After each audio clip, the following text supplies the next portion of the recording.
Billahi minasyaitonir rajim. Bismillahirrahmanirrahim. Alhamdulillah nahmaduhu wa nasta'inuhu wa nastaghfiruh wa na'udzu billahi min shururi anfusina wa min sayyiati a'malina. Man yahdihillahu fala mudhillalah wa man yudlilhu fala hadiyalah. Asyhadu an la ilaha illallah wa asyhadu anna Muhammadan abduhu wa rasuluh. Allahumma salli ala Muhammad wa ala ali Muhammad kama sallaita ala Ibrahim wa ala ali Ibrahim wa barik ala Muhammad wa ala ali Muhammad kama barakta ala Ibrahim wa ala ali Ibrahim fil alamin innaka Hamidum Majid. Rabbi shrah li sadri wa yassir li amri wahlul 'uqdatam min lisani yafqahu qawli. Amma ba'd. Alhamdulillah, kita bersyukur Allah Taala kita dapat lagi bersama-sama untuk kita meneruskan kelas pengajian kita berkenaan dengan ringkasan Sahih Imam Muslim yang dikarang Imam Qurtubi, dan kita sampai tu pada bab 66. Dan tadi ada permintaan untuk kita sebut sikit, dan memang kita habis lagi pun tajuk ini. Kebetulan hari itu bila kita bincangkan berkenaan dengan tajuk kisah Abu Talib yang adalah ahli syurga paling ringan siksaannya, dia kata kena membantu Rasulullah SAW. Dan sama kita baca juga berkenaan dengan tajuk yang kita masuk ini adalah berkenaan dengan sambungan berkenaan dengan tajuk orang-orang yang mati dan jahiliah zaman dahulu. Kita kata hukum mereka ni adalah bukannya seperti yang sering disangkakan oleh orang ramai.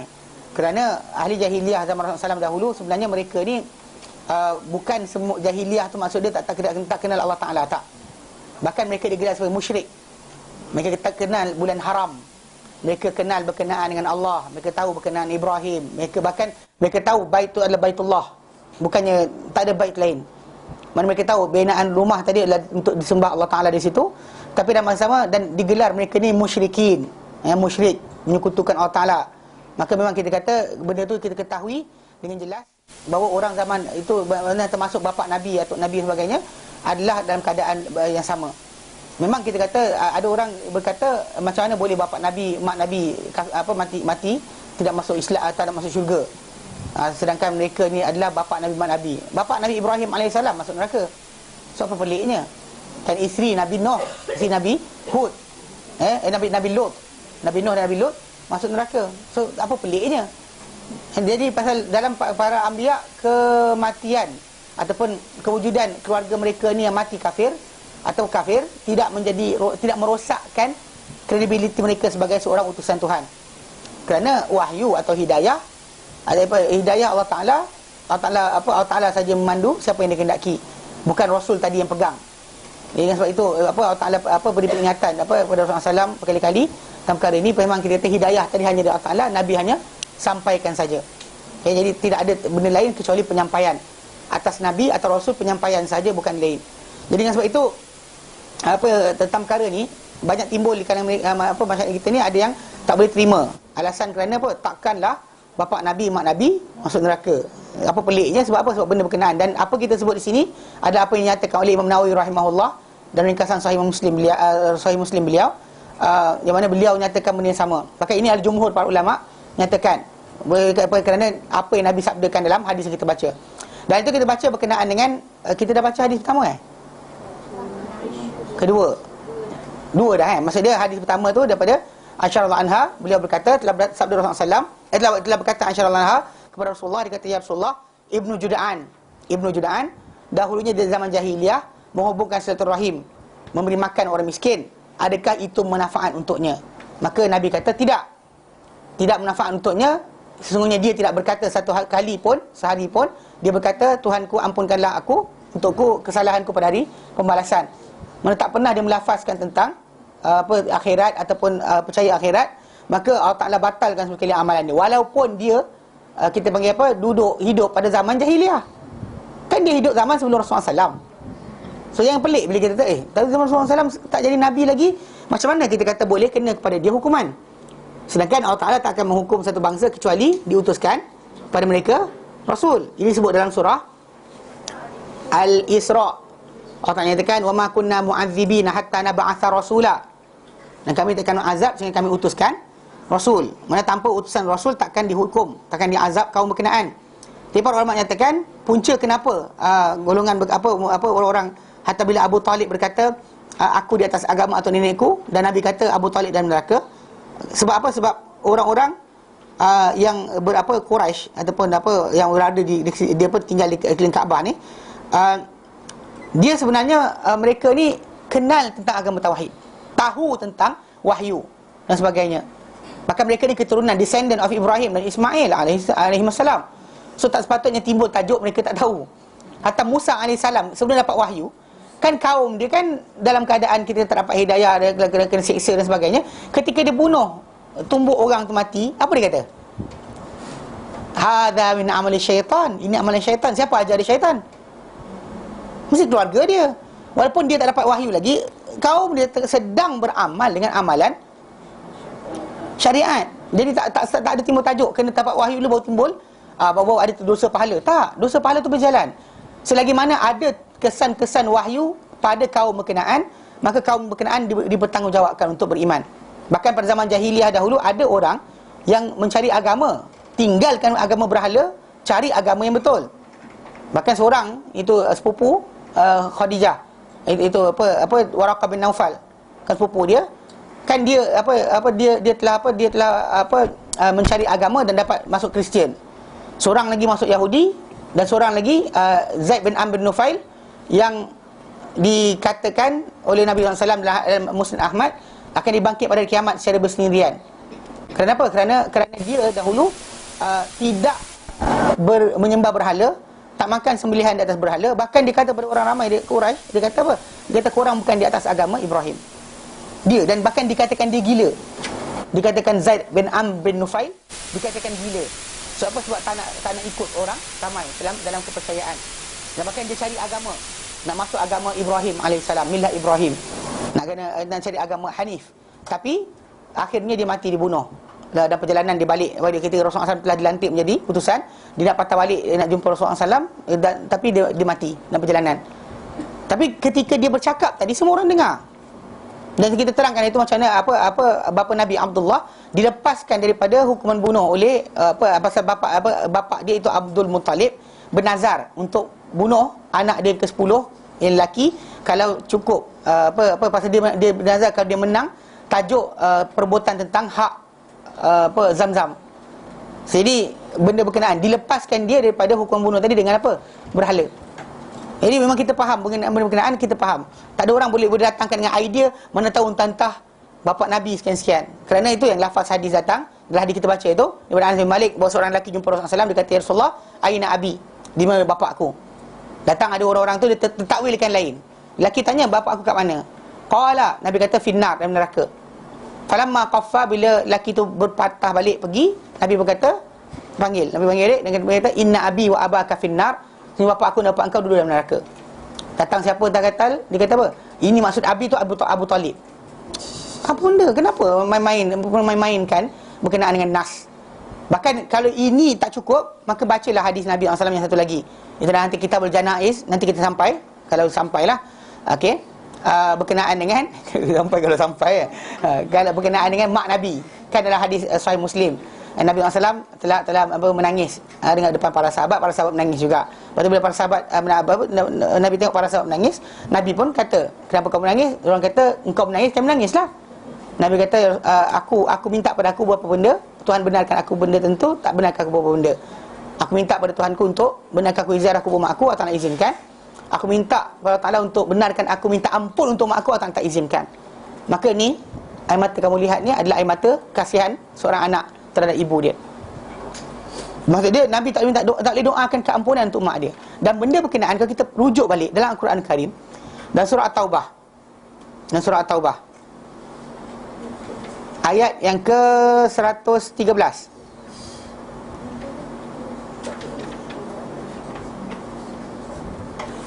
At-Taubah ayat 113.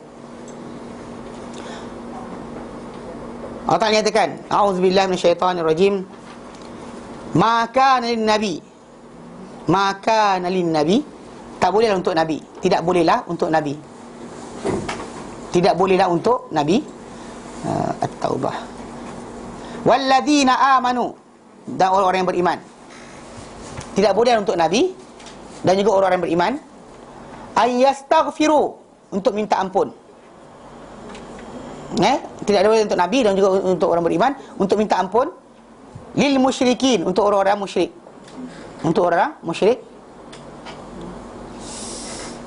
Walau kanu uli kurba, sekalipun mereka ni orang yang musyrik tadi adalah mempunyai hubungan kekeluargaan dengan baginda, dengan orang-orang berkenaan, tak kira nabi ataupun orang yang beriman tadi.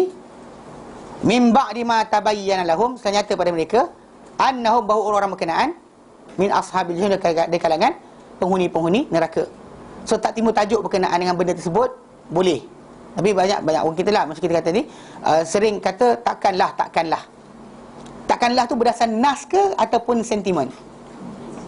Sentimen lah, kita nak tahu nas. Pasal Nabi tak boleh doa untuk mak dia, kenapa? Jawapan tu tak ada siapa boleh jawab. Melainkan kalau kita baca Al-Quran ni, tadi baru kita faham. Ayat 113 surah Taubah.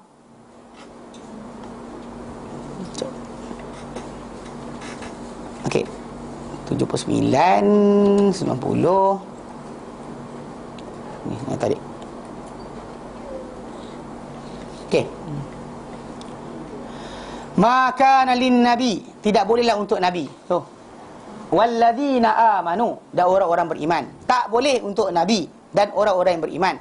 Ayyastaghfiru, untuk minta ampun. Lil musyrikin, untuk orang musyrik.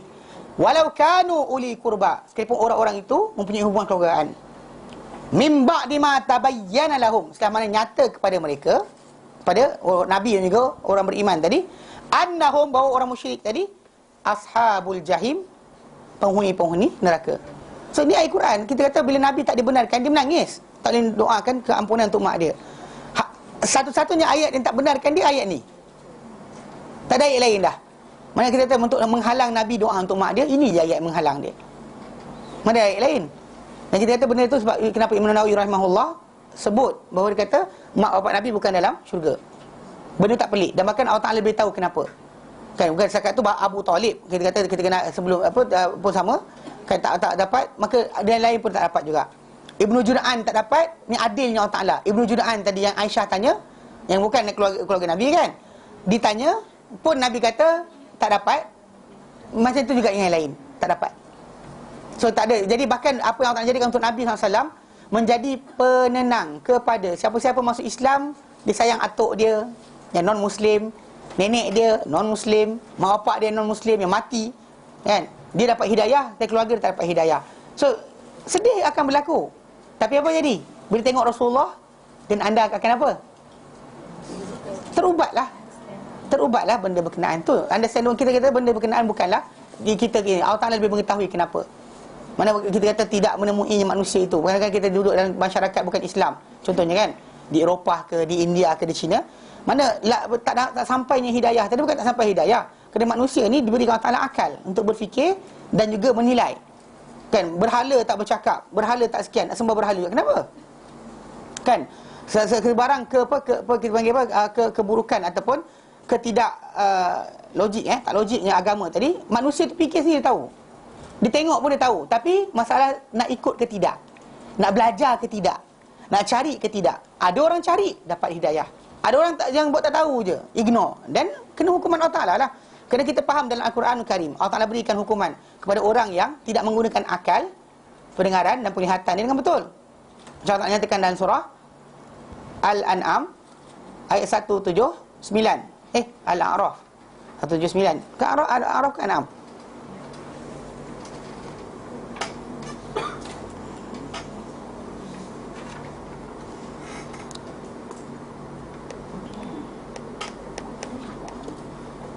Allah Ta'ala nyatakan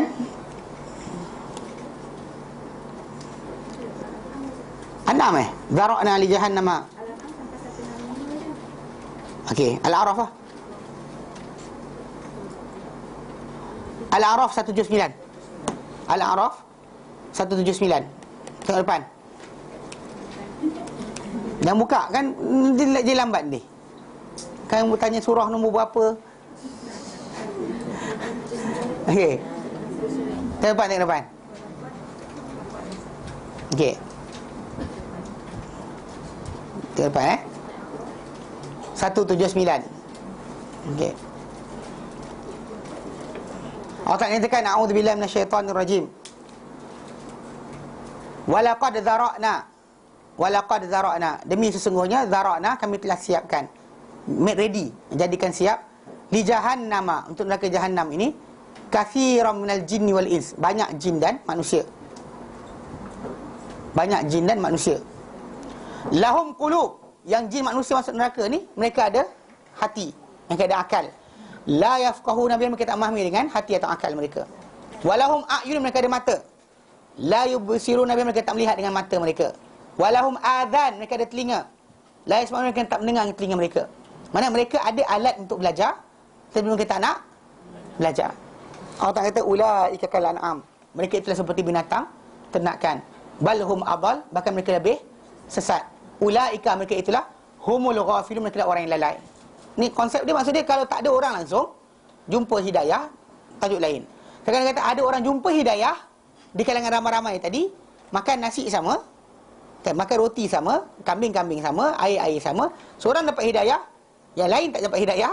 Yang tak dapat hidayah tadi, dia akan disoal, kenapa orang ni jumpa, kamu tak jumpa?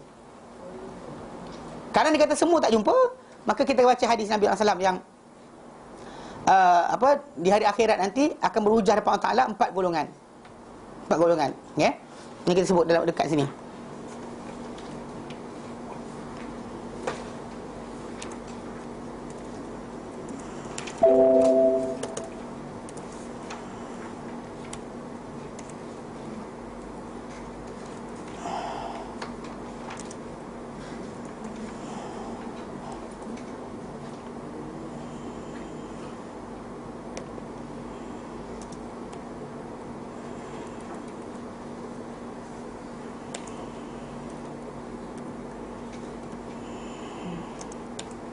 Ahmak, ya. Okey.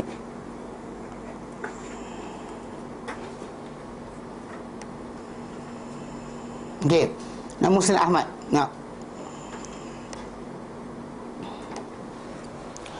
Okey, daripada Aswad Ibn Sari', anak Aswad Ibn Sari', anna Nabi sallallahu alaihi wasallam qala, baginda bersabda, arba'atun, 4 golongan, yaumal qiyamati, pada hari kiamat nanti. Mana yang akan berhujah, dan riwayat yang lain datang berhujah. Mana Allah nak hukum dia akan berjawab. Okey. Yaumal qiyamati, hari kiamat. Rajulun asam, seorang lelaki yang peka. La yasma'u, tidak mendengar syai'ah, tidak mendengar sesuatu. Wa rajulun ahmaq, lelaki yang dungu. Tahu dungu kan? Dia tak faham. Okey. Wa rajulun haram, dan seorang lelaki yang apa? Yang nyanyuk. Dan warajulun mata fi fatratin, dan seorang lelaki yang mati pada fatrah, putusnya wahyu. Fa ammal asam, adapun yang peka, fayaqulu, lalu dia kata, Rabbi, Tuhanku, kata, laqad ja'al Islam, sungguh telah datang Islam, wa ma asma'u syai'a, tapi aku tak dengar apa-apa, I don't hear anything.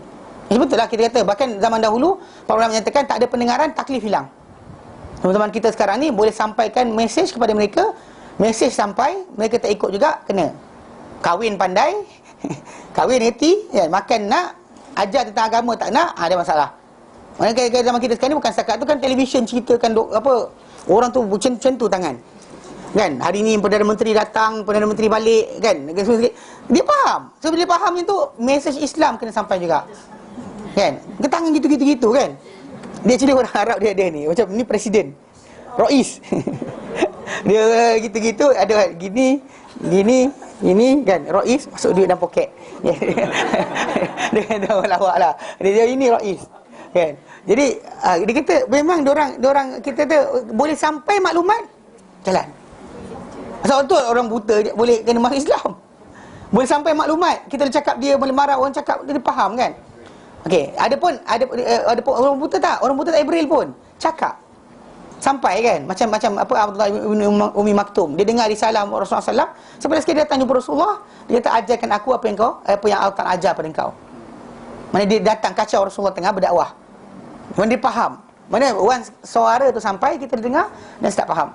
Mata buta, ada akal, ada penglihatan, ada pendengaran, boleh belajar lagi. Tapi ada akal, tak ada pendengaran, sikit payah. Zaman dahululah. Kan? Ada pendengaran, ada akal, tak ada pendengaran, ada penglihatan. Jadi teman kita orang pekak lah. Biasa orang pekak dia akan bisu. So dia tak boleh tiru bunyi. Dia tak dengar bunyi apa yang dicakap oleh orang lain, maka dia payah sikit. Anyway, kalau boleh sampai maklumat, maka kena. So dengan sebab itu kita kata, yang berlaku kat sini dia kata ma asma syai'a wa amal ahmaku, ada pun orang yang dungu. Yang bangang tu. Dia kata, ya bukan yang bangang ni, memang dia dungu. Dia tak boleh diajar, macam bodoh-bodoh gitulah. Okey, kalau gila lagi langsung tak adalah. Okey. Okey, wa amal ahmaku, ada pun yang dungu tu, fayaqulu, dia kata, Rabbi, dia kata Tuhanku, laqad ja'al Islam, datang Islam. Wasibyanu yahdhifuni bil ba'ri. Tapi ketika Islam tu datang, budak-budak tengah baling-baling aku dengan najis kering. Kan budak kecil zaman dulu kan, orang gila dia baling. Kan budak-budak. Jadi Islam datang tapi aku tak boleh nak beriman. So aku tak faham pun budak-budak tengah baling aku. Dan dia kata wa amal haram, adapun orang yang nyanyuk tu, fayaqul, dia pun kata, Rabbi, Tuhanku, laqad ja'al Islam, datang Islam. Wa ma aqilu syai'a, tapi aku tak faham apa-apa. Cakap 5 minit, awak siapa? Dia kata, awak siapa? Awak siapa 3-4 kali nak ajar apa? Kan? Kita ajar, awak siapa? Dia tak boleh. Okey.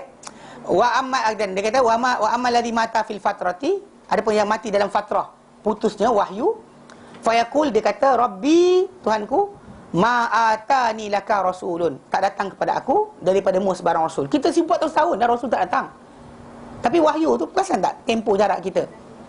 Tetap taklif itu berjalan. Sebab apa? Ajaran itu masih terpelihara. Dan bahkan Allah Ta'ala jamin akan terpelihara. Walaupun kita tak jumpa Rasulullah SAW, tapi apa? Risalah baginda sampai pada kita. So taklif berjalan.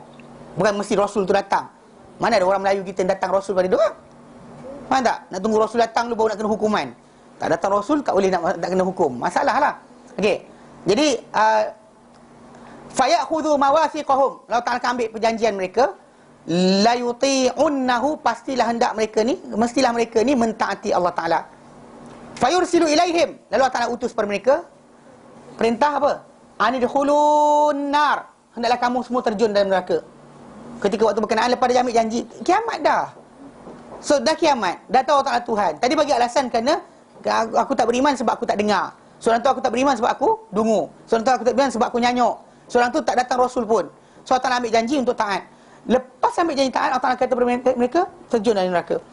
Qala, bersabda baginda SAW, fawalladhi nafsu Muhammadin biyadih, demi Tuhan yang nyawa Muhammad di tangannya, lau dakhaluha, kalau mereka terjun dalam neraka tu, masuk dalam neraka, lakana alaihim bardan wa salama, maka ia adalah sejuk dan selamat. Dia akan menjadi sejuk dan selamat untuk mereka. Api tak akan bakar mereka sebab mereka taat pada perintah Allah Ta'ala. Maka Allah Ta'ala jadikan itu untuk ujian mereka terakhir. Faham? So konsep dia ini yang kita kata, kalau fatrah sekalipun putus wahyu, maksudnya langsung tak pernah dengar. Macam Eskimo tu tak dengar tentang Islam. Contohnya lah, macam yang ini bukan tak pernah dengar. Siapa kata orang Arab tak pernah dengar? Mereka tinggal di perkampungan kaum Nabi terdahulu. Macam mana musnahnya kaum Ad, macam mana kaum Sabak, mereka lihat. Allah Ta'ala berikan mereka ni melintas ke kampung-kampung tadi, mereka dapat tahu berkenaan apa yang jadi. Dan sebab itu mereka, taklif mereka berbeza. Okay? Bahkan macam kita kata, ada orang dapat wahyu, yang lain seorang dapat wahyu ataupun dapat peringatan, atau seorang dapat faham, lain semua kena. Kalau tak ada seorang pun faham, maka ialah kita kata orang tu masuk dalam kisah fatrah tadi, orang yang putus wahyu. Putus wahyu, maka semua atas pulang pada hak Allah Ta'ala. Tapi yang tak putus wahyu tadi, maksud dia sampai risalah para anbiya kepada mereka.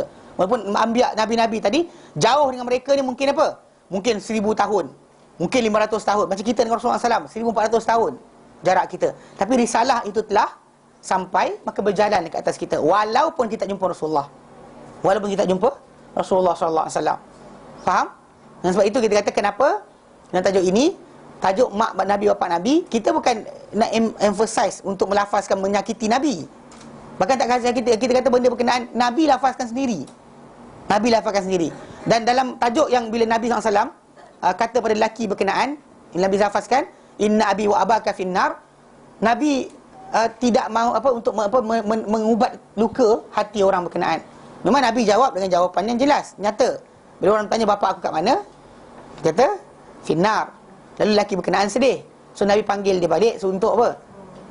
Ya, untuk jadi lelaki tu fikir balik, kalau aku Nabi pun kena, apa salahnya aku kena? Kalau Nabi sendiri pun tak boleh selamatkan, Nabi menangis kerana mak dia masuk neraka kan, tak boleh nak doakan. So kita buat apa? Apa kita nak buat? Apa kita nak buat? Pasal kita, Nabi pun tak boleh, siapa lagi orang lain? Jadi kita kata dengan sebab itu, benda tu akan mengubat hati sesiapa yang masuk Islam tapi dalam masa yang sama keluarga dia ada yang banyak bapak dia yang dia sayang, dia kecil bela dia, mak dia yang pakaikan baju, mandikan dia, tapi tak dapat masuk syurga Allah Ta'ala. So tengok Nabi, terubatlah apa dalam hati dia. Itu je.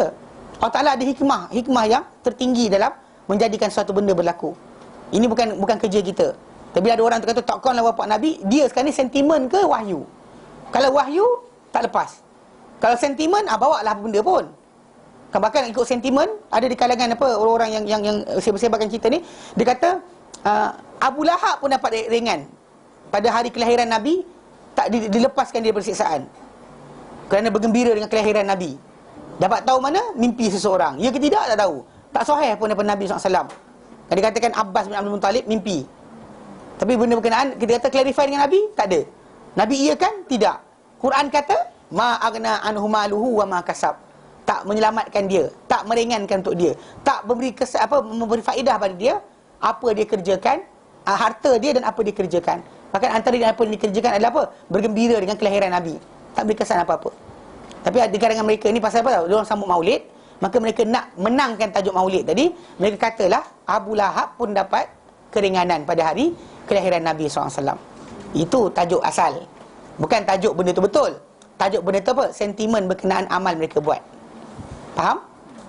Faham Yang sebab itu kita kata tajuk tadi lah macam tajuk tadi. Tajuk bukan sebab wahyu, tapi sebab apa? Sebab sentimen. Sentimen sebab apa? Sebab di kalangan mereka ni ada yang melanggar arahan Nabi. Bahkan ada mereka ni yang merasakan bahawa mereka ni akan selamat kerana apa? Kerana hanya berketurunan Nabi SAW. Ini cukup masalah. Kerana kita kata apa yang kita akan baca berikut ni adalah di antara apa yang menjelaskan tentang perkara tersebut. Baik, sambung.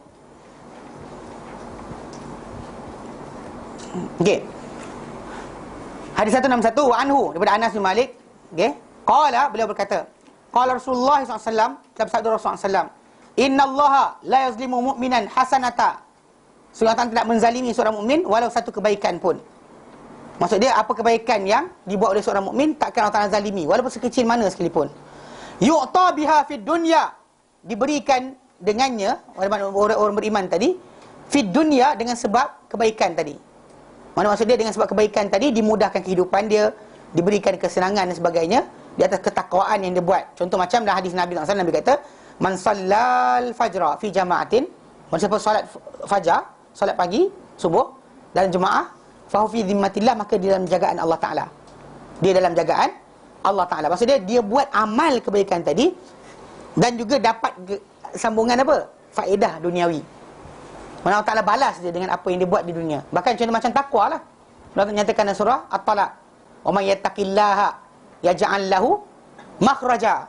Bahasa bertakwa pada Allah Ta'ala, Allah Ta'ala berikan untuk dia, jadikan untuk dia kelapangan dari masalah. Ayat itu ayat 1000 dinar, itu ayat surah At-Talaq. Kan? Ayat 1000 dinar ni istilah orang letak. Tak ada 1000 dinar ni. Mana ayat 1000 dinar? Kalau Nabi kata 1000 dinar, kita kata 1000 dinar. Nabi kata 1000 dinar. Ayat tu apa? Ayat surah At-Talaq. Ayat surah At-Talaq. Seorang kata ayat surah apa tu? Surah At-Talaq. Bukan surah ayat 1000 dinar.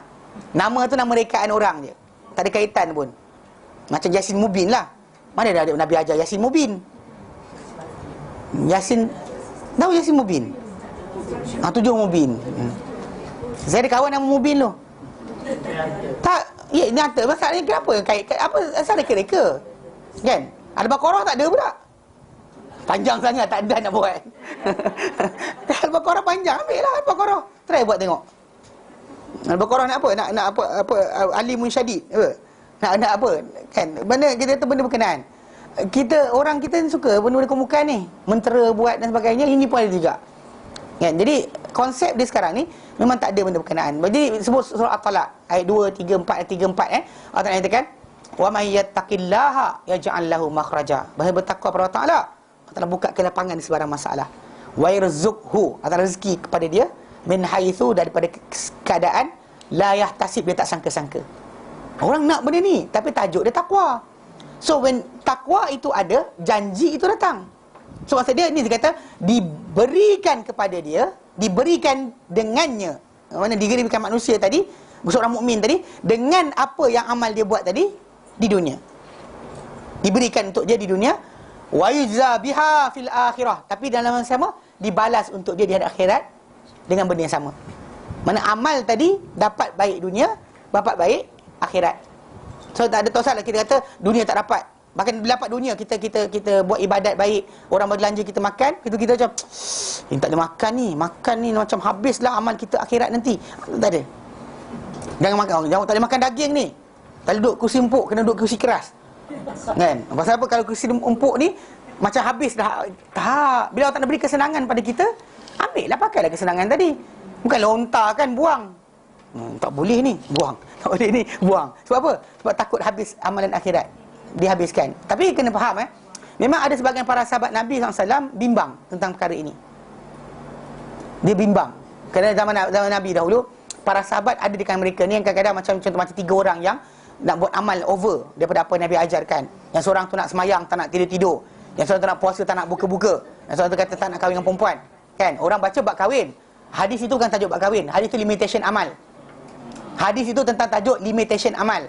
Sebab bila para sahabat tadi ada yang kata tak nak kahwin, nak puasa tak nak tidur, puasa tak nak buka, semayang tak nak tidur, kan? Dan tak nak kahwin perempuan, Nabi tegur mereka. Nabi kata amallah, adapun demi Allah, aku Nabi kata la akhsyakum, aku adalah orang paling takut di kalangan kamu, wa atqakum, paling takwa di kalangan kamu ilallah kepada Allah Taala.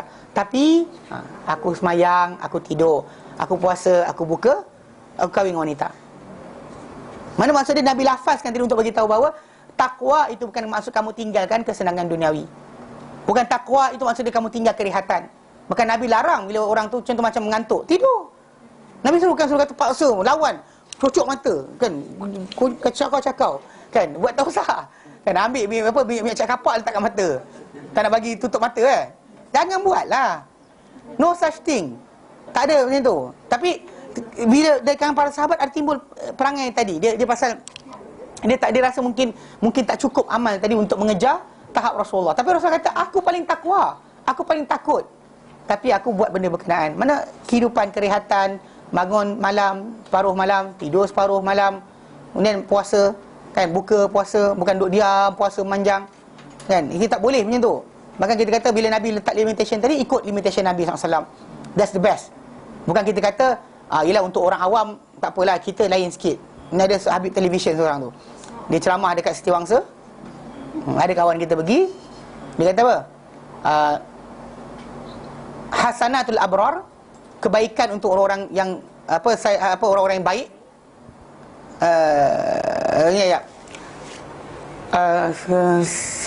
Hasanatul abrar, sayyiatul muqarrabin. Kan ada dengar ayat tu macam ni. Okey, orang yang baik-baik ni untuk diorang ni adalah kebaikan. Tapi untuk orang yang muqarrabin, dia kena extend lebih lagi. Contoh dia kata mazhab dia, bila tuan-tuan sekalian kan lupa solat, ikut yang ialah tuan-tuan akan buat. Bila solat tu katakan lupa, macam contoh macam semayang 2 ke 3, ambil 2, tambah lagi 2, kemudian sujud sahwi. Itu tuan-tuan sekalian. Tapi ni dia, kita akan pukul badan kita sendiri. Sebab apa? Sebab yalah, macam mana boleh terlupa semayang? Apa salah pula? Nabi ajar macam tu. Anda manusia, siapa suruh pergi sebat badan sendiri? Ya, ini ada idea macam tu. Kononnya ini buruk, tapi untuk orang awam tak. Kami tak apa. Kami yang dekat-dekat diri pada Tuhan ni tak apa buat macam tu. Siapa ajar? Takkanlah Nabi punya ajaran kita tinggalkan, ajaran guru kita mengatakan macam tu kita ambil. Nabi SAW berikan arahan, kalau kamu lupa, tak tahu solat kamu ni 2 ke 3, kan 3 ke 4, maka ambil bina alil yakin, ambil yang yakin. Yang yakin apa? Yang kecil. Yang besar, yang tu, yang nombor besar tu yang kita was-was.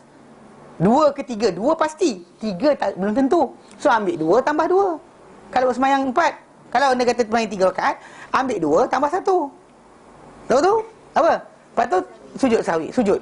Dia kata itu ajaran Nabi. Datang orang ada ajaran lain, mana boleh. Tapi anyway, benda macam inilah. Zaman Nabi dahulu pun ada orang yang tendensi, kecenderungan nak ibadat lebih. Nabi sekat. So jadi timbul tajuk juga adikkan para sahabat yang tak nak makan nikmat dunia. Sebab apa? Takut habis benda tu di hari akhirat. Pun ada juga. Macam Umar bin Khattab radhiyallahu anhu, di antara yang dia bimbang. Tapi ada hari dulu zaman Nabi hidup dulu, dia makan kenyang dengan Nabi SAW. Tapi ketika Rasulullah wafat, dia jadi tidak inginkan sangat benda-benda berkenaan. Elakkan makan benda-benda ni pasal bimbang takut habis semua sekali. habuan akhirat untuk kita. Tapi hadis ini menerangkan tidak macam tu. Maka untuk seorang mukmin bila dapat kesenangan dengan dia bertakwa kepada Allah Taala, buka kelapangan daripada barang masalah atau rezeki pada dia dan sampai dia sangka-sangka, maka makanlah rezeki tadi. Mana benda yang kita tak mengintai-intai nak cek daripada orang, dapat tak, kita tak intai-intai, tapi dia beri pada kita, makanlah. Nabi kata makanlah. Yang buang pula campak tepi jalan, tak suka. Ini saya tak nak duniawi, saya nak akhirawi saja. Ini masalah lah pula. Nabi tak pernah ajar macam tu. So maksud dia Nabi makan daging. Bahkan Aisyah radhiyallahu anha cerita kan, Nabi suka gigit kambing tu. Gitu. Peha kambing tu. Bukan ambil cicit sikit. Tak ada. Nabi gitu. Saja tunjuk depan para sahabat nak katakan benda berkenaan boleh. Kalau tidak, Nabi punya tabi'i bukannya makan duduk macam tu orang saja tunjuk. Tapi nak tunjukkan benda tu boleh. Tak menjadi masalah, makanlah. Kan macam yang gearbox tu kan, rasa payah sangat. Ini cerita dulu waktu saya ingat balik tahun 2005 tu sekali. Yalah, orang bypass dia masak kat sup gearbox tu. Lepas tu adik-beradik dia datang. Tapi lepas tu dia buat sup, kemudian dia buat sambal. Jadi dia makan lah, tapi semua makan style macam pakai pisau kan. Datang orang Yaman, saya ambil saya gitu kan. Semua lepas tu gitu. Yang gigit-gigit. Lepas tu abang bypass saya, dia makan macam tu juga. Dengan bangganya, lepas tu dia tak boleh bangun. Dia duduk je, duduk jatuh. Saya kata tak ni. Dia jadi darah tinggi naik ke Allah alam. Tapi cerita dia telah makan je lah. Maksudnya tak salah pun. Kan? Baru ni kat pergi umrah itu juga. Dia kan dia masak dalam diorang ada malam tu kata nak makan nasi mandi. Lepas tu tak jadi nak pergi. Tak jadi pergi, tiba-tiba tengok dekat hotel tu bagi nasi mandi. So dia letaklah daging nasi tu dengan daging tu kan. So daging tu dia nak kerat payah kan. Tak ada siapa nak ambil. Saya ambil gitu, saya makan lah. Lepas tu semua tengok je kan. Kata tak benda tu halal, bukannya haram. Kan makanlah. Oh nak ambil kita kepak dua. Tak nak makan kan, takut nak pakai sudu. Ya awal masa. Kan ambil gigit je lah. So Nabi gigit benda tu untuk tunjukkan tak mengapa. Nabi pakai minyak wangi. Tak ada busuknya Nabi SAW. Ini kadang pakai ini duniawi. Dia pakai minyak wangi. Pergi tepi orang masam. Tak boleh lah macam tu. Untuk perempuan elakkan sikit. Sebab benda ni kalau dia kata tarik perhatian lelaki dan masuk dalam Nabi SAW. Kalau duduk dalam kereta dia je, tak ada rumah saja pakai sungguh-sungguh. Ni kadang kat rumah tak pakai, kat luar pakai. Kenapa takut orang bau? Suami bau, masam tak apa. Okey. Maksud dia kena priority kena faham So konsep dia Nabi pakai minyak wangi, Nabi makan madu. Benda tu bukan macam madu ni luxury lah, tak salah makanlah madu. Kalau beli madu kena mahal juga, tu masalah lah. Saya nak grade paling tinggi itu masalah jugalah. Kalau kata ada madu tu makanlah. Kan ini luxury ni, orang miskin ada yang tak makan madu. Iya tahu. Nabi pun makan, makanlah. Apa masalah dia? Daging ni kita makan ni, ada orang di Cambodia tak makan. Lepas tu terus makan. Makanlah. Kan tak timbul tajuk kita buang benda berkenaan. So pasal apa? Pasal hadis Nabi ni kata Allah tak zalimi seorang mukmin walau satu kebaikan pun. Diberikan dia mukmin tadi dengan sebab apa kebaikan dia buat tadi di dunia, dan dibalas dia di hari akhirat. Dia dapat dua sekali serentak. Jangan bimbang. Jangan kita kata tak nak lah. Jangan. Ambil lah, makanlah. Bukan, tapi eksesif tak boleh lah. Eksesif semua benda tak boleh. Eksesif vitamin C, rosak buah pinggang. Eksesif air, hemoglobin darah tu akan kembang, pecah, dan anda akan mati. Sebab yang menanggung untuk dapat oksigen daripada darah kita adalah benda tadi. Tapi kalau kata benda tu pecah, pasal air banyak sangat masuk, dia tak boleh tampung udara, tuan-tuan akan mati. Unta saja, binatang yang boleh minum air banyak tanpa merosakkan dia punya pelet darah tu. Pelet darah tu tak akan pecah. Kita punya minum air banyak lebih daripada jumlah tertentu, dia pelet darah tu akan pecah. Pasal diserap air. Gini Allah tak jadikan. Eksesif tak boleh. Lebih vitamin C ke, lebih lemak ke, lebih apa? Tak boleh. Kan makan vitamin C tak boleh eksesif. Anything eksesif tak elok. Dan hatta ibadat bentuk tadi Nabi larang para sahabat sebab tak boleh. Nabi tak benarkan. Dia eksesif dalam perkara tak boleh. Jadi yang betul ada pertengahan. Mana ada rehat, ada sekian. Makan pun macam tu juga. Tapi buang langsung benda yang nikmat tak dibenarkan. Bahkan bila Allah nyatakan dalam Quran Karim, Allah kata kulu min thayyibati ma razaqnakum. Makan daripada benda baik yang berezeki pada kamu. Makan yang baiklah. Tapi baik ni takut kita habiskan amalan akhirat. Tak ada. Hadis Nabi ni tadi kata tidak macam tu. Okey, itu untuk orang yang beriman. Wa ammal kafiru, apa seorang yang kafir?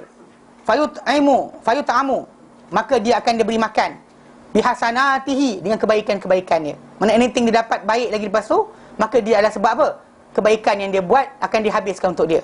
Ma amil hasanati ma amila, dengan kebaikan-kebaikan apa dia kerjakan lillahi biha, untuk Allah di dunia. Main dia buat untuk Tuhan. Oh, macam ni supaya manusia dapat kebaikan, buat mentol, buat sekian, maka dia akan habiskan. Allah Ta'ala bagi semua sekali untuk dia habis di dunia. Hatta sehinggalah idza afdha ila al-akhirati, bila sampai kepada hari akhirat, lam takul lahu hasanatun yujza biha, tidak ada untuk dia sebarang kebaikan untuk dibalas dengannya. Not a single thing. Sebab kenapa pasal orang yang hari akhirat nanti yang akan ada timbangan adalah orang-orang yang ahli tauhid tapi buat maksiat. Nah, dia akan timbangan. Adapun orang-orang kafir, orang musyrik, dia mula-mula sampai akhirat tu akan diseru di mahsyar nanti, barang siapa menyembah apa-apa selain Allah Ta'ala, maka ikutlah apa dia sembah. So everybody will follow apa dia sembah. Yang kita baca hari tu kan. Dan semua bila follow je matahari, follow bulan, follow patung sebagainya, dia akan masuk neraka terus tanpa hisap. Pasal amal telah batal.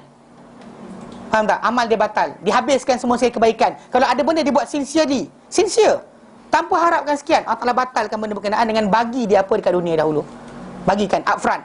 Allah Ta'ala nyatakan dalam Quran Karim, wa qadimna ila ma amilu min amalin, dan kami upfront, kami kecepatkan ma amilu min amalin. Wa qadimna ila ma amilu min amalin. Surah Al-Furqan 23. Al-Furqan 23.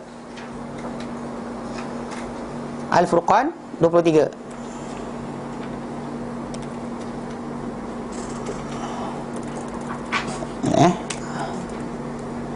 Al-Furqan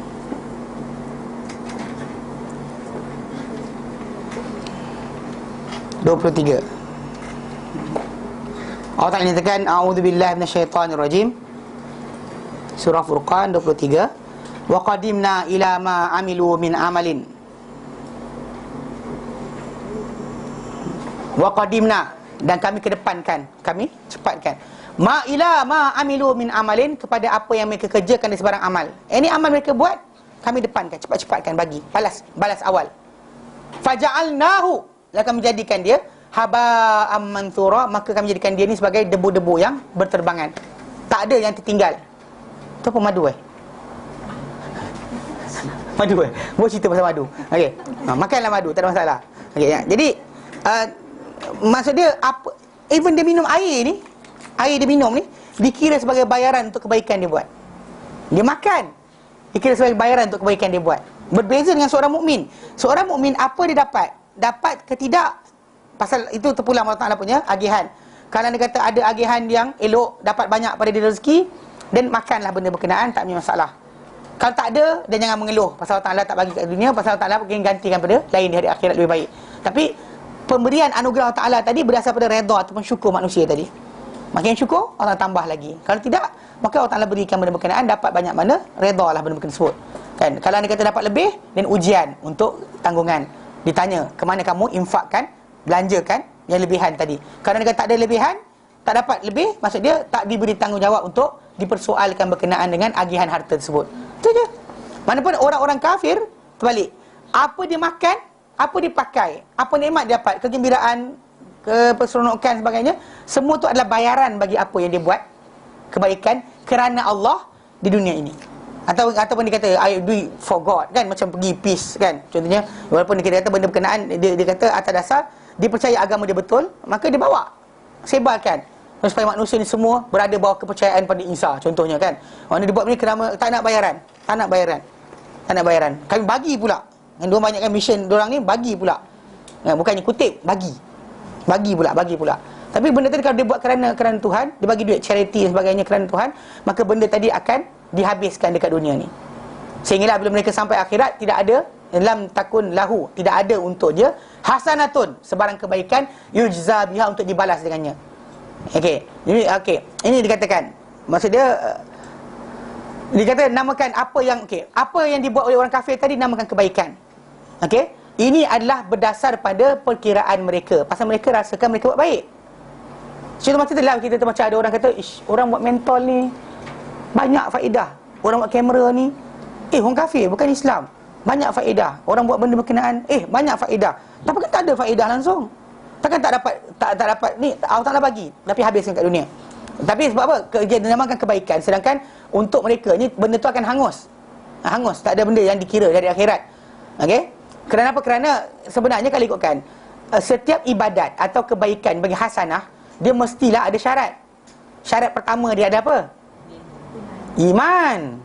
Iman kena ada. How can amal kita diterima tanpa iman? Ini asas benda ni memang kita kata pernah disebut oleh Syekh Abdul Zindani. Dia nak bahas bila orang sibuk kan kata ni bentol kapal terbang bukan Islam buat. Dengan kapal terbang tadi orang dapat tunaikan haji, dengan kapal ni orang buat dapat sekian ibadat. So orang yang buat dia takkan tak dapat pahala. Takkan tak dapat ganjaran. Dia kata yang kafir tadi kan kafir tapi dia buat benda baik. So takkan dia tak dapat apa-apa. Ibnu Juda'an tadi baik juga. Tapi orang tak faham juga jadi diterangkan. Dia kata macam ni. Misal dia kata permisalan untuk perkara ni dia bagi contoh dengan contoh kebun. Kebun. Kita boleh pakai contoh lain. Contoh macam kilang. Kita ada syarikat. Syarikat kita besar. Syarikat kita tadi, kita letak seorang supervisor. Kita kaya, memang kita tak akan jaga semua. Pelik lah kalau sultan tu dia sapu pagar. Orang kaya, dia lah sapu pagar, dia lah bawa kereta, dia lah sekian, tak cukup kaya tu. Kita kata kesian dia. Ada orang kata bagus, kan, bagi masa masyarakat kan. Tapi atas nama kehebatan, taklah.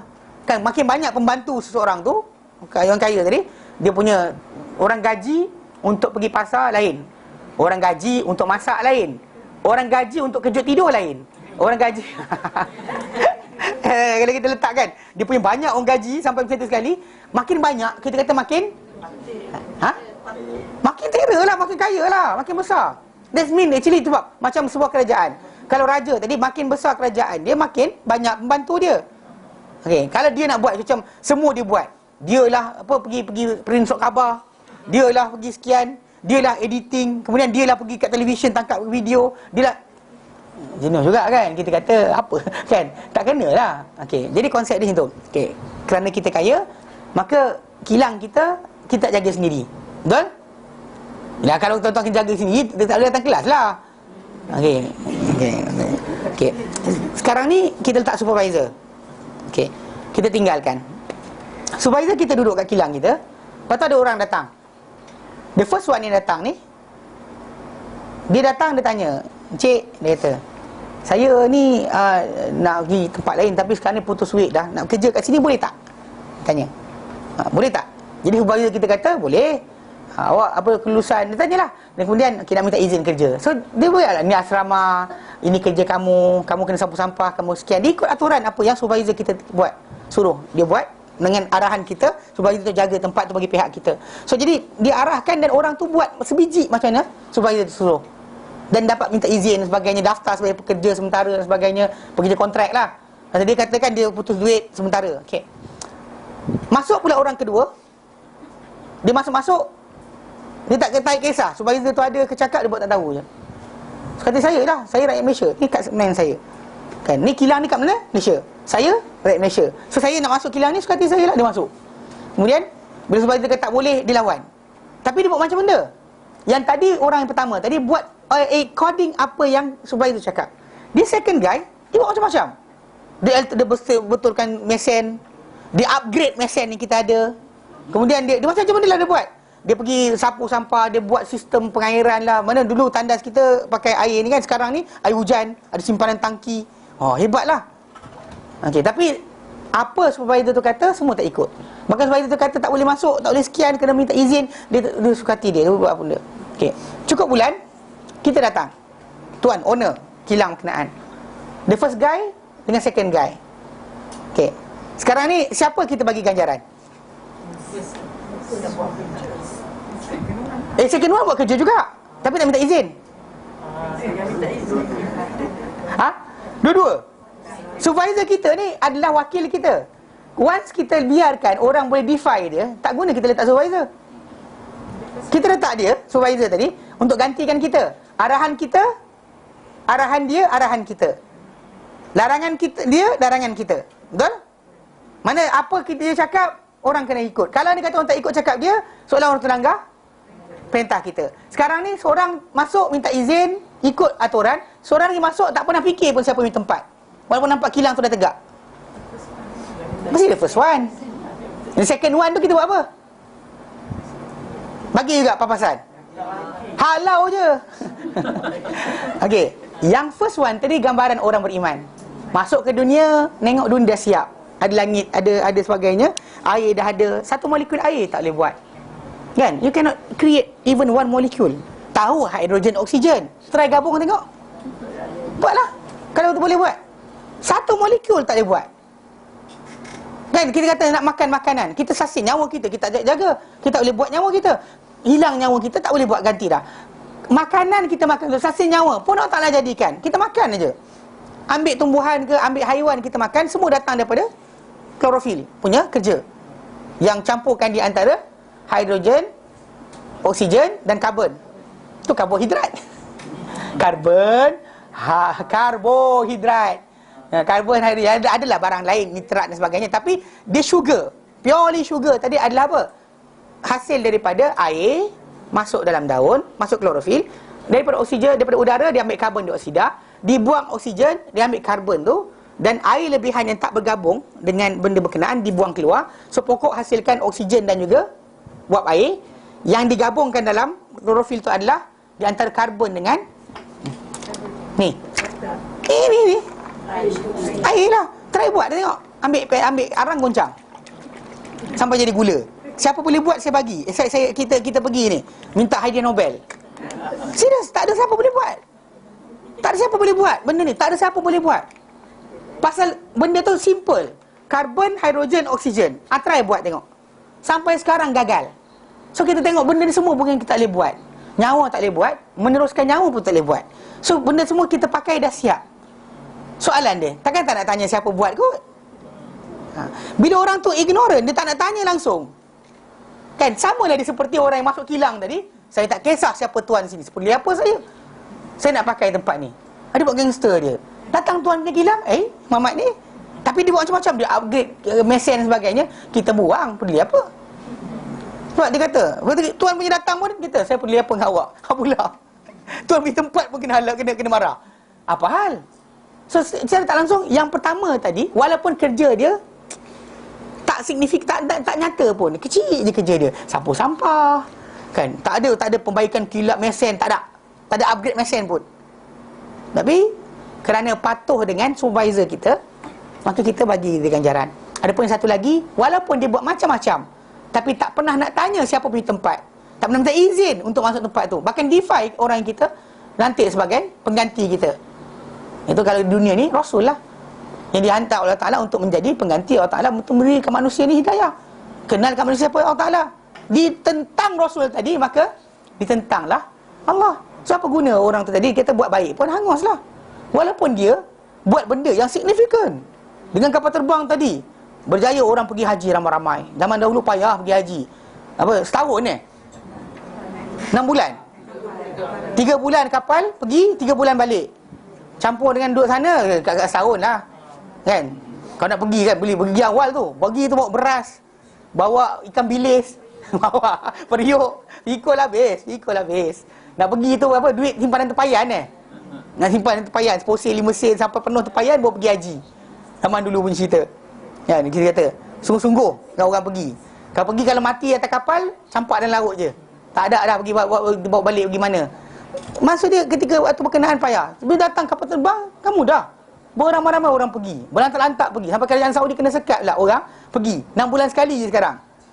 Siapa nak pergi umrah 6 bulan sekali, mana setahun 2 kali, pasal dia nak buat construction tu kan. Tapi bulan Ramadan nanti dia akan berhenti, juga dengan musim haji dia akan berhenti kan. Jadi penangguhan terlambat sikit lah pembinaan dan sebagainya, sebab kena berhenti beberapa kali setahun untuk beri ruang pada waktu-waktu yang terlampau ramai sangat orang.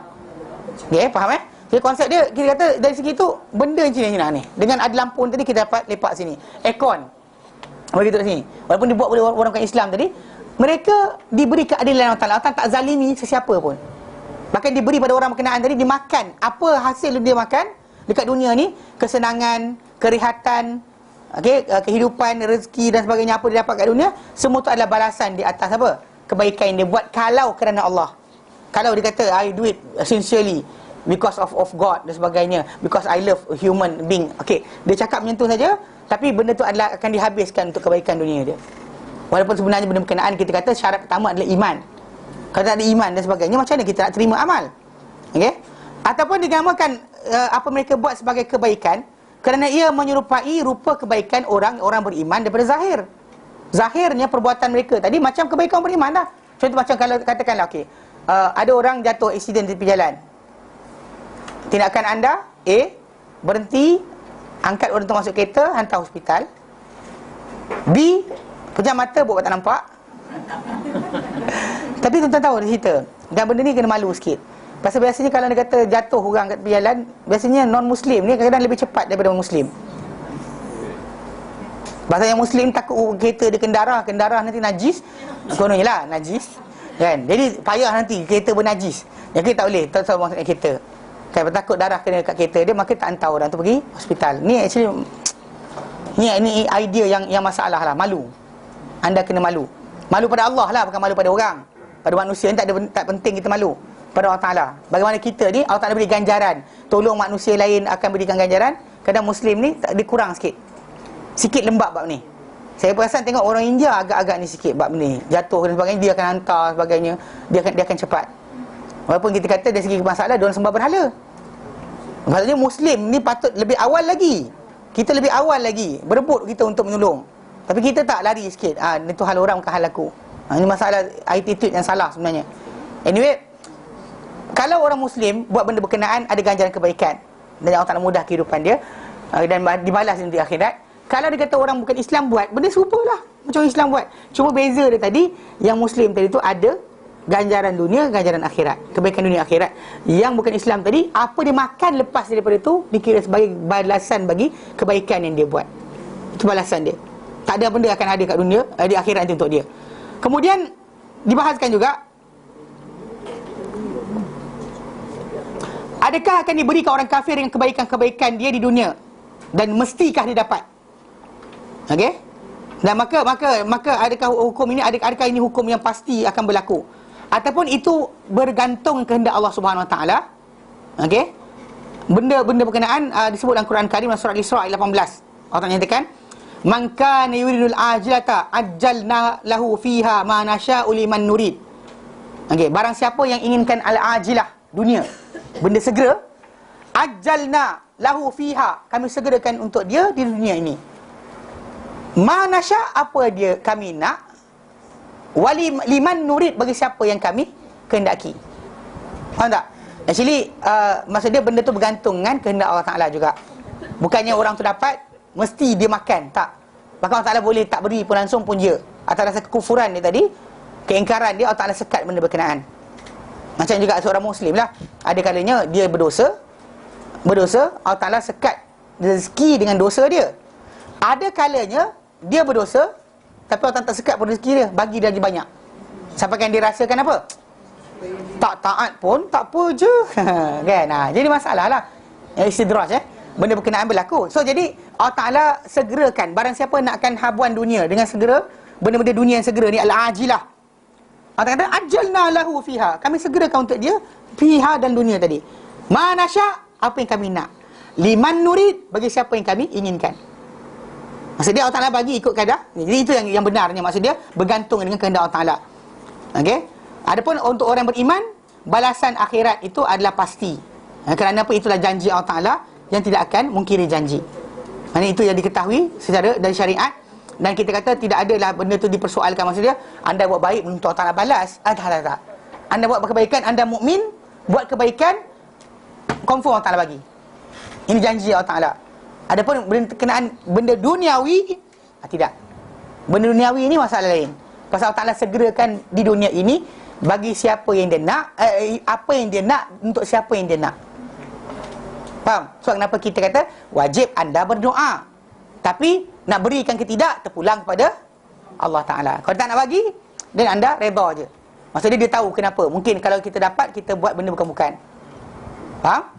Budak kecil kan, budak kecil dulu, zaman dulu, kalau anda kata ada duit, pergi makan KFC. Zaman sekarang, kalau duit, beli 2 tahun lepas, 5 tahun lepas lah, beli PS3, PS2. Zaman sekarang ni buat apa? Beli handphone mahal. Macam itulah. Itu mak angguk kena bagi. Mak angguk kata betul-betul kena bagi. Tapi maksud dia sekian ni, ada benda patut, ada benda tak patut. Allah Ta'ala tahu kenapa patut atau tidak. So itu terpulang untuk duniawi. Adapun ukhrawi, ganjaran dunia dan akhir, apa ganjaran kebaikan atau keburukan, confirm dapat. Dia tak ada macam orang kafir tu buat jahat ataupun orang tu buat kejahatan, belum tentu kena siksa. Kalau nak ampunkan dia tidak, ya, bergantung pada kehendak Allah Ta'ala. Mana orang kata dia azab siapa dia nak, dia ampun siapa dia nak, ya. Adapun untuk benda-benda yang kufur ni, confirm benda tu takkan lepas. Yang kita kata belum tentu lagi orang tu mati kafir, belum tentu, mana tahu. Sampai apa orang kafir, orang macam accident apa kes yang peguam tu kan. Okey, jadi kes ada orang Melayu Islam kita. Bila kita kata jangan kata rest in peace, dia kata mana tahu, entah-entah kot-kot barangkali boleh jadi, agaknya banyak dia dia banyak betul. Dia kata barangkali mana tahu terpulang pada Allah Ta'ala. La ilaha illa syarikalah. Ini ada masalah jugalah. Tak faham berkenaan apa yang pasti, apa yang tak pasti. Kan ini Allah Ta'ala janjikan untuk mukmin beriman, kita kata mati dengan iman, doakanlah keampunan untuk dia. Walaupun dia, tapi dia buat maksiat, walaupun maksiat sekalipun, doa keampunan untuk dia. Takkan kata orang yang lain satu lagi tak, tanpa iman anda tak boleh doakan dia. Balik pada surah At-Taubah tadi ayat 113 tadi. Okey? Okey. Jadi memang kita kata tadi bahawa Nabi SAW memang sebut pada lelaki berkenaan dan kata kepada dia, bapa aku dan bapa engkau dalam neraka ni adalah supaya untuk pujuk dia, supaya jangan sampai dia bersedih. Okey? Dan yang terakhir hadis yang daripada 162 daripada Amr bin Al-As. Qala, beliau berkata, sami'tu Rasulullah, aku mendengar Rasulullah SAW jiharan, dengan nyata, ghaira sirrin, dengan tanpa sembunyi-sembunyi. Yaqulu, Nabi SAW bersabda, ala, ketahuilah, inna ala abi, sebenarnya keluarga bapa aku, yakni fulanan, dia masukkan fulanan. Maksud dia apa, sebenarnya keluarga bapa aku, dia disebut nama dan riwayat berkenaan. Maksud dia ada satu kumpulan ni lah keluarga. Dia tak sebut nama orang kabilah mana, tapi dia kata keluarga bapa aku. Fulan ni, dia kata laisu bi auliyai. Mereka bukanlah orang-orang yang auliyai, orang beri sokongan kasih sayang kepadaku. Maksud dia bila bi auliya, li bi auliya, bukanlah dia bagiku sebagai pelindung-pelindung, pembantu-pembantu. Bahkan walaupun mereka ni ada kaitan hubungan Rasulullah SAW dari kekeluargaan, tapi Nabi kata dia tak ada hubungan dengan aku. Innama wali, ya, kerana pelindung aku, mereka sayang padaku, ketaatan sokongan kepadaku adalah Allah wa salihul mu'minin, orang salih di kalangan orang-orang yang beriman. Maksud dia dalam hadis ni, putusnya hubungan di antara muslim dengan kafir, sekalipun orang tersebut ada hubungan kekeluargaan yang rapat, yang erat. Dan telah datang asal kitab Sahih Muslim, kitab Muslim ni, tajuk seorang fulan ni dalam kitab alaihi syai' wa fulan kinayatan. Okey. Maksud dia inilah, maksud dia dalam Sahih Muslim ni datang sebut nama tanpa tulis nama siapa. Cuma ada yang dikatakan nama orang yang digelar tu adalah Al-Hakam bin Abil Asi. Yang ni maksud dia ini keluarga bapa dia lah. Maksud dia benda tersebut walaupun kita kata benda tersebut ada hubungan keluargaan tapi putus dengan sebab apa? Kufur dan iman. Satu kufur, satu iman. Satu musyrik, satu iman. Maka putuslah dia, tidak ada sebarang ikatan. Walaupun kita sayang orang berkenaan. Dia kena ingat macam tu. Jadi Nabi kata orang tu putus. Bukanlah orang-orang tu sokong penyokong-penyokongku. Bukanlah orang-orang yang aku beri kasih sayang, taat setia dan sebagainya. Tapi yang aku berikan adalah kepada Allah Ta'ala. Dan Allah Ta'ala dan juga orang soleh beriman lah orang yang melindungi aku, golongan melindungiku dan juga mensokongkan kepadaku. Dia bukannya datang wilayah ke hubungan tadi hanya kerana darah. Hubungan darah boleh putus, tapi hubungan akidah akan sampai pada akhirat nanti. Akidah akan sampai, darah akan putus. Bahkan semua orang akan lari, masing-masing akan lari daripada masing-masing. Macam kita sebut itu dalam surah Abasa. Allah Ta'ala nyatakan, a'udzubillahi minasyaitonirrajim, fa idza ja'atis sakhah, dan bila datang hari pekikan atau jeritan berkenaan itu hari kiamat. Yauma yafirrul mar'u min akhi, hari di mana larinya seorang individu itu daripada saudara dia sendiri. Abang dia ke adik dia yang dunia ni sayang kan. Kalau adik nak kena pukul, dia tolong. Kalau dia nak pukul abang, dia tolong. Tapi pada hari berkenaan, yafirrul mar'u min akhi wa ummihi wa abih, daripada bapak dia juga, daripada mak dan bapak dia sendiri. Sayang mak, sayang abah, tapi sampai sana nanti putuslah. Wa sahibatihi wa banih, dan juga isteri dia, ke sahibah tu teman wanita, isteri dia, wa banih, dan juga anak-anak dia. Semua orang akan lari. Dan Allah kata likulli imri'in minhum yawma idzin sya'nun yughnih, untuk setiap seorang pada hari berkenaan ada urusan yang menyibukkan dia. Sampailah sekali dia tak ada ruang untuk toleh. Nampak mak dia tolong, tak ada. Tak ada siapa akan boleh tolong siapa. So dengan sebab itu semua kena beramal masing-masing. Amal. Jangan tunggu. Kononnya apa? Dah ikut kelas Ihsan Taklim tu, Ustaz Ihsan Taklim nak tanggung. Tidak. Suami baik ke dan sebagainya, suami anda akan tanggung diri anda masing-masing. Al-Quran kata macam tu. Sebab tidak ada siapa tanggung siapa. La taziru waziratun wizra ukhra. Ingat benda tu. Dia pegang betul-betul. Pasal kadang-kadang orang tak beramal sebab sangka dia lepas. Contoh macam hantar anak pergi tahfiz Quran. Anak I dah hafiz Quran. Anak you kan, dia bangga pula kan. Belagak pula, dosa lagi ada. Sebab kadang-kadang orang tak bagi tu patut. Mungkin ada orang tu kalau anak dia hafiz Quran, dia belagak pula dengan orang, dia tak beramal lagi, masalah lagi teruk. So Allah Ta'ala tahu kenapa. So every time Allah Ta'ala berikan sekat satu benda ataupun beri satu benda, dia tahu kenapa, apa yang patut, apa yang tidak. Faham? Jelas? Baik, berhenti kat sini. Wallahu a'lam. Wa sallallahu ala sayyidina Muhammad wa sallam alhamdulillahi alamin. Subhanallah, astaghfiruka wa atubu ilaik. Assalamualaikum warahmatullahi taala wabarakatuh.